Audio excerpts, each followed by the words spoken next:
E aí galera, beleza? Vim gravar um vídeo rápido aqui, porque eu sei que tem muita pessoa assustada, né, com esse cenário que o Bitcoin tá fazendo aqui depois de testar a máxima histórica em 125 mil, né? Caiu aqui para volta dos 100k de volta, uma correção de 20%, né? Que é bem acentuada e tem muita pessoa agora falando em bear market por aí, mas eu vou passar uma visão do porquê que eu acho que a gente ainda tá no ciclo de alta, né? E porque também hoje eu vou aproveitar esse momento aqui, né, que tá voltando de novo para casa dos 100k, tá testando uma zona de suporte muito forte aqui, né? Então eu acho que até pode furar isso daqui e ir visitar a casa dos 194, 195, beleza? Mas eu vou explicar o porquê. Eu estou fazendo um aporte hoje, né? A gente vai fazer um aporte hoje aqui de BRL para BTC, né? Eu vou comprar aqui hoje mais R$ 1.100, que era o que eu tinha aqui na corretora, e eu vou fazer esse aporte e vou explicar o porquê, tá bom? Então vamos lá.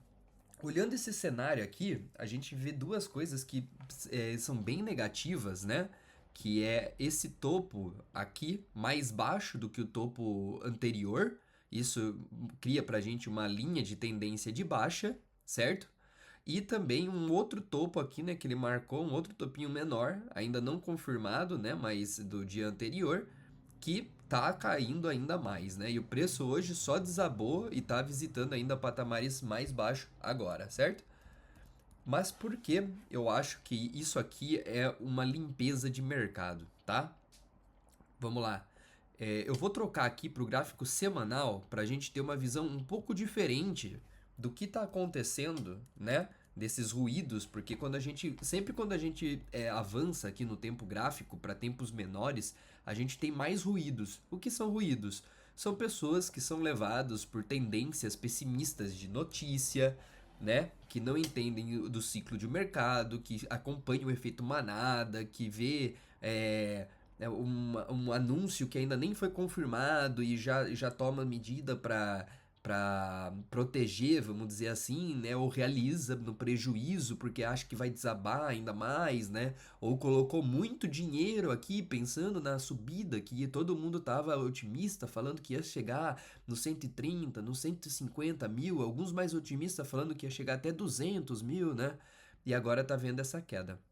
Bem, vamos lá. Se a gente voltar para esse gráfico semanal, a gente vai conseguir ver que essas linhas, né, que estão aqui, esse gráfico, que são as bandas de Bollinger, elas representam, né, o preço quando está muito sobrevendido. Aqui, como vocês podem ver, quando extrapola, geralmente marcam topos de ciclos, né? E quando chega no fundo, geralmente, né, nessa linha verde aqui embaixo, significa que chegou no fundo do poço, então possíveis recuperações. E como vocês podem ver, nos dois últimos, das duas últimas pernadas de alto, a gente teve um furo, né? Uma linha aqui bem acentuada, um pulo, vamos dizer assim, né? Furando essa linha, um pavio aqui, ó, furando essa linha verde, só que fechando no positivo, né? Fechando no positivo esse candle aqui, mantendo depois para cima e chutando, né, o mercado lá para cima. E isso aconteceu várias vezes, né? Aconteceu aqui, e esse é o gráfico semanal, tá? Então, o que a gente precisa ficar de olho nesse gráfico aqui, né? Nessa semana de hoje, é muito importante essa semana para o ciclo, né? Para a última pernada de alta. Primeiro, que ele está furando isso, né? Então, apesar de ele não estar com o pavio igual esses daqui, é porque a gente ainda não finalizou a semana, né? Então, o importante dessa semana é a gente finalizar com esse pavio aqui em cima, tá? Em cima da linha verde aqui, para a gente manter ainda uma tendência de alta. Se isso não se concretizar, né? Pode já dar indícios que a gente saturou, né? E que o bear market pode estar vindo. E aí quem comprou muito aqui em cima ou vai ter que segurar até o próximo ciclo, né? E aguardar para sair depois, né? E manter o investimento pensando no prazo mais longo aí de 4, 8 anos até. Mas quem colocou pouco pode assumir, né? Que foi investindo durante toda essa subida, né? O pessoal que acompanha aqui e tal, pode assumir o prejuízo das compras que foram realizadas aqui para não perder tanto, né, nessa queda que é mais acentuada que pode entrar no ciclo de bear market, voltando para casa dos 60, voltando para casa dos 50 mil, tá? Isso é possível em bear market, tá? Eu acho mais difícil agora recuar tanto assim o preço, decorrente, né, de um mercado que está mais consolidado, está menos volátil, por isso que os ganhos também desse ciclo estão menores, né? Então o mercado está consolidando cada vez mais. Então eu acho que isso também pode ser um fator para segurar, tá? Outra coisa, né, importante aqui, eu vou colocar um outro indicador, que é a MA, a média móvel exponencial. Aqui ele vai mostrar para a gente várias médias móveis exponencial e a gente está exatamente testando a média móvel de 50 dias, que é uma das mais importantes para a gente quando a gente está falando de ciclo de alta, né? Então a média de 50 aqui é a média laranja que a gente está testando exatamente agora. E isso para mim, né, sempre quando eu testo essa linha, quando chega nessa linha de 50, ó, no ciclo de alta, ele dá esse bounce, ele pode até furar um pouco, mas representa um sinal de entrada muito forte dentro desse ciclo de alta. E a gente tem aqui também, né, um padrão gráfico muito importante, que é as ondas de Elliott. Vocês podem pesquisar, eu já falei disso em outros vídeos, que fala que o mercado se comporta em ondas, né? E essa onda que a gente está agora, ela ainda não finalizou, certo? Essa onda ainda não finalizou. Por que ela não finalizou?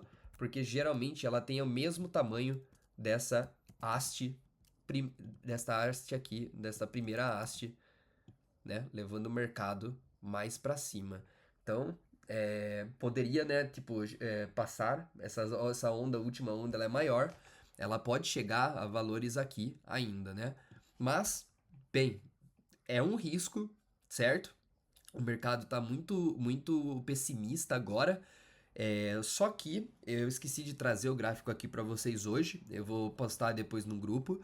Tem uma coisa muito importante que está acontecendo, que são o short squeeze, né? Para quem não sabe o que é short squeeze, é basicamente quando você tem apostadores de futuros, né? Pessoas que apostam contra o mercado e a favor do mercado, e existe um gráfico em que você consegue ver aonde que as pessoas estão mais apostando, na queda ou na subida do Bitcoin.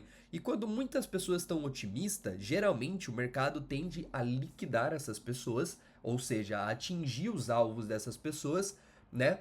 Para fazer com que elas vendam, com que elas percam essa posição, né? E assim drena essa liquidez para o mercado, para as grandes empresas, para os manipuladores de mercado.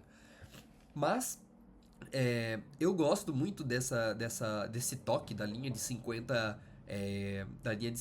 né? A gente tem outros também aqui, deixa eu colocar aqui para você, que é o P-Cycle Top Indicator do Bitcoin, que ele é um indicador, né, que pra gente ele é muito forte, né, tipo assim, durante o ciclo de mercado e mostra pra gente aqui que a gente não atingiu ainda esse cruzamento, né? Verifica que sempre o topo de mercado aqui anteriores se dá com essa cruza, né? Quando cruza essas duas linhas, né, que é a média móvel de 111 e a de 350 vezes 2. E a gente não cruzou ainda nesse ciclo. A gente cruzou no ciclo passado, cruzou no anterior, e ainda a gente não cruzou. A gente está bem aqui embaixo ainda, né? Testando essa linha de suporte. Então, eu acho que isso é um bom argumento, né? Para a gente pensar ainda que não estamos num bear market, não entramos num bear market. E seguindo, né, esses indicadores me leva a acreditar também, tá? Que é um bom momento para fazer esse investimento que justamente eu vou fazer agora para provar, né, para vocês que eu acredito mesmo, que eu estou seguindo o raciocínio, né, que eu mostro aqui para vocês. Esse é um fator bem difícil, tá? Porque a gente está num momento bem crítico mesmo agora. Essa semana é muito importante, pode mudar muita coisa, pode acontecer muita coisa, mas eu ainda acredito que a gente está num ciclo de alta. Então é por isso que eu vou fazer aqui minha ordem, né? Como vocês podem ver, já realizou a compra aqui de 0,002 bitcoins, R$ 1.144, beleza? Então é isso que eu quero trazer para vocês. Os indicadores ainda não apontaram o final de ciclo, não apontaram bear market ainda, certo? Esse cruzamento ainda não ocorreu. O ciclo está atrasado comparado a ciclos anteriores, porque o mercado está mais consolidado. As quedas podem ser acentuadas, chegando a 40%, atingindo novas médias aqui, né, de 100 e tal. Mas para mim, se furar essa base dos 90, 88, mais ou menos aqui, aí sim eu vou estar assumindo o prejuízo de compras que eu realizei aqui e tirando, né, o resultado que eu tive lá das compras em torno de 30, 50, 60 mil quando a gente começou a fazer o canal aqui e fazer os vídeos também lá para o YouTube, né? Então a gente teve um lucro bem legal, assumir uma perca aqui faz parte do jogo, mas igual eu disse para vocês, eu ainda acho que a gente não finalizou e esse pode estar sendo um momento bem legal para entrar nessa última pernada que pode estender até o ano que vem, beleza? É isso, espero que vocês tenham gostado e façam seus aportes com seu risco em mãos, né? Não acreditem em tudo que eu estou falando aqui, eu só tento trazer uma visão do que eu acredito, mas eu posso estar errado, como qualquer outra pessoa que você também assistir ou ver os vídeos aí dizendo um cenário negativo ou positivo, beleza?